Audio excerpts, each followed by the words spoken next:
খাক্তার শিশু সদন শিশু ও ভোলানাথ দেব আনন্দ নিকেতনের বার্ষিক সুজন সুপ্রীতি অনুষ্ঠানে শীতবস্ত্র তুলে দিলেন দীপক সার। বহুরূপের সম্মুখে তোমার ছাড়ি কোথা খুঁজিছ ঈশ্বর, জীবে প্রেম করে যেই জন সেই জন সেবিছে ঈশ্বর। আজ একরা বিধানসভা কেন্দ্রের অন্তর্গত খাক্তার শিশু সদন শিশু ভোলানাথদের আনন্দ নিকেতনের বার্ষিক সুজন সুপ্রীতি অনুষ্ঠানে উপস্থিত হয়ে শুভেচ্ছা বিনিময় করলেন পূর্ব মেদিনীপুর ডিস্ট্রিক্ট জুডো অ্যাসোসিয়েশনের ভাইস চেয়ারম্যান তথা রামনগর এক পঞ্চায়েত সমিতির সদস্য তথা রামনগর বিধানসভা কেন্দ্রের জনপ্রিয় সমাজসেবী দীপক সার। উপস্থিত ছিলেন আশ্রমের তত্ত্বাবধায়ক গৌরহরি পাত্র, বিশিষ্ট চিকিৎসক ডক্টর আলোকনাথ মিশ্র, বিশিষ্ট অধ্যাপক ও বৃক্ষপ্রেমী সত্যসুন্দর সামন্ত সহ সকল অতিথিগণ। স্বাধীনতার আগে তৈরি খাগদা অনাথ আশ্রম, জরাজীর্ণ ভবনে হাসি মুখে 38 অনাথ শিশুর চোখে দিন বদলের আশা। জরাজীর্ণ অবস্থা ভবনের, সেখানেই বাস 25 জন অনাথ শিশুর। তবুও কোনো আক্ষেপ নেই শিশু বনে, সবুজের আঙিনায় সবটাই তারা মানিয়ে নিয়েছে। স্বাধীনতার আগে তৈরি খাগদা অনাথ আশ্রম, জরাজীর্ণ ভবনে হাসি মুখে 25 অনাথ শিশুর জীবনযাপন, সবুজের আঙিনায় সবটাই তারা মানিয়ে নিয়েছে। একরা শহর থেকে 20 কিলোমিটার দূরে ছোট্ট একটি গ্রাম খাগদা। পূর্ব মেদিনীপুর জেলার একরা 2 নম্বর ব্লকের এই গ্রামের স্বাধীনতার ঠিক আগেই তৈরি হয়েছিল এক অনাথ আশ্রম। গ্রামের বিশিষ্ট সমাজসেবী রমণী মোহন মাইতির দান করা 4.5 বিঘে জমির উপর তৈরি হয় আশ্রমের প্রথম ভবন। তখন চারদিক শুধু কাঁচা রাস্তা, বিদ্যুৎ ছিল না, খুব সীমিত সুযোগ সুবিধার মধ্যেই শুরু হয় খাগদার শিশু সদনের পথ চলা। তারপর কেটে গিয়েছে দীর্ঘ কয়েক দশক, এখনও সেই মাটির দোতলা বাড়ি আর টালির ছাউনির মধ্যেই নিজেদের মতো করে হাসি খুশিতে দিন কাটাচ্ছে আশ্রমের 25 জন আবাসিকা। বর্তমানেও আশ্রমের আবাসিকরা থাকে জরাজীর্ণ দোতলা মাটির বাড়িতে, দেওয়াল ফাটল ধরা, টালির ছাউনি বহু জায়গায় নষ্ট, বৃষ্টি হলে জল চুঁইয়ে পড়ে, বাঁশে চাদরই ঠেকান ছাদের ভার। তবু এখানেই থাকে মোট 25 জন শিশু। তাদের দিনের বেশিরভাগ সময় কাটে মাটির এই জরাজীর্ণ ঘর, আঙিনার আশেপাশে সবুজ মাঠে। খাগদা শিশু সদন শিশু ভোলানাথদের আনন্দ নিকেতন সুজন সুপ্রীতি সম্মেলন 2K26 আজকের এই আনন্দ ঘন মুহূর্তে এখানকার এলাকার বহু গুণীজন সুদীজন সবাই উপস্থিত আছেন এবং সংস্থার যিনি কর্ণধার মাননীয় গৌরহরি পাত্র মহোদয় সহ সকলকে আমার পক্ষ থেকে শ্রদ্ধা, শুভেচ্ছা, অভিনন্দন, বড়দের প্রণাম, ছোটদের ভালোবাসা জানাই। আমি খুবই আনন্দিত এই খাগদা আনন্দ নিকেতনে আজকে উপস্থিত হতে পেরে। আমার বহুদিনের ইচ্ছা ছিল এখানে এসে একবার ঘুরে যাওয়া, কিন্তু এবছর গৌরহরিবাবুর আমন্ত্রণ পেয়ে আমি খুবই আনন্দিত। তাই এই সংস্থা শুধু এবছর করছে তা নয়, প্রত্যেক বছরই এই ধরনের অনুষ্ঠান করেন এবং 1944 সালের সেই শুভদিন শুভক্ষণ তাৎপর্যপূর্ণ সন্ধিক্ষণে এই সংস্থা শুরু হয়েছিল।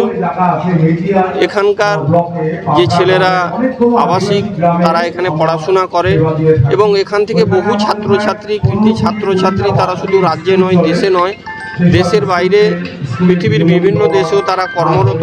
এটা শুনে আমি খুবই আনন্দ পেলাম এবং তাদের অভাব অভিযোগটা বড় কথা নয়, তাদের ভালোবাসাটাই বড় কথা।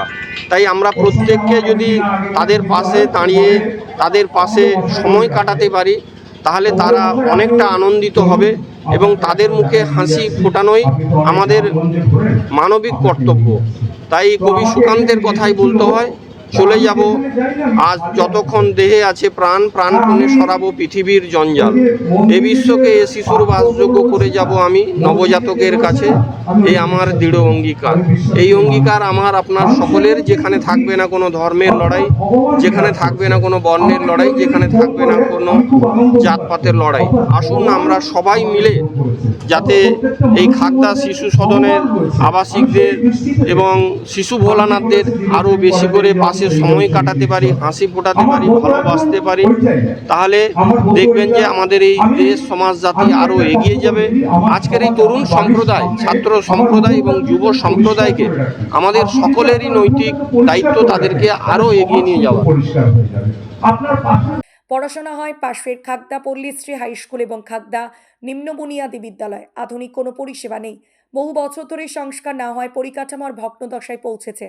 তবু আবাসিকের মধ্যে কোনো আক্ষেপ নেই, সবটাই তারা মানিয়ে নিয়েছে। আশ্রম চালাতে নিত্যদিন লড়াই করতে হচ্ছে কর্তৃপক্ষকেও। শিশু সদনের ভারপ্রাপ্ত সুপারিনটেন্ডেন্ট গৌরহরি পাত্র জানালেন, ছেলে মেয়েদের খাবার জোগানোই এখন বড় চ্যালেঞ্জ।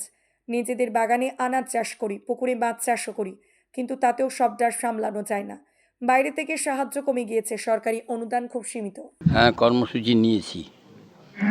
অনেক দিন পরে সুজন সুপ্রীতি সম্মেলন করবার প্রয়াস আমার আছে। সেটার কারণ হচ্ছে এই, আমাকে কিন্তু বিভিন্নজন বিভিন্নভাবে সাহায্য দিয়েছেন, যাদের সাহায্যে আমার হোম চালানোতে তবে কষ্টের চাইতে কিন্তু অনেক বেশি আনন্দ হচ্ছে। সেই কারণেই কিন্তু সুজন সুপ্রীতি সম্মেলন করবার একটা ইচ্ছা প্রকাশ সবার কাছ থেকে তো পেয়েছি, দিতে পারিনি কিছু। ইতিহাসটা আমার কোন এই প্রতিষ্ঠানের ইতিহাসটা যদি প্রতিষ্ঠানের ইতিহাস হচ্ছে 1944 সালে স্বর্গীয় রমণীমোহন মাইতি মহাশয় যখন দুর্ভিক্ষের করাল গ্লাসে সবাই জড়সড় হয়ে যাচ্ছে, সবার পেটে অন্ন কী করবে এইটাই সন্ধান ছিল। শেষ পর্যন্ত তিনি ভাবলেন, আমি সবাইকে না বাঁচাতে হলে শিশুরাই তো ভবিষ্যৎ, তাদের উদ্দেশ্যে তিনি আমাদের এই জায়গা দান করেছেন এবং এই ঘর বাড়ি ইত্যাদি সবই তিনি করেছিলেন। পরবর্তীকালে আমরা তার সুবিধা মতো সেই জায়গাকে ব্যবহার করেছি। তার যে আমাদেরকে 5 বিঘা জমি দিয়েছিলেন, সেটার পরে আমরা কিন্তু কিছু রূপদান করেছি। তবে তার অনুমতি ক্রমে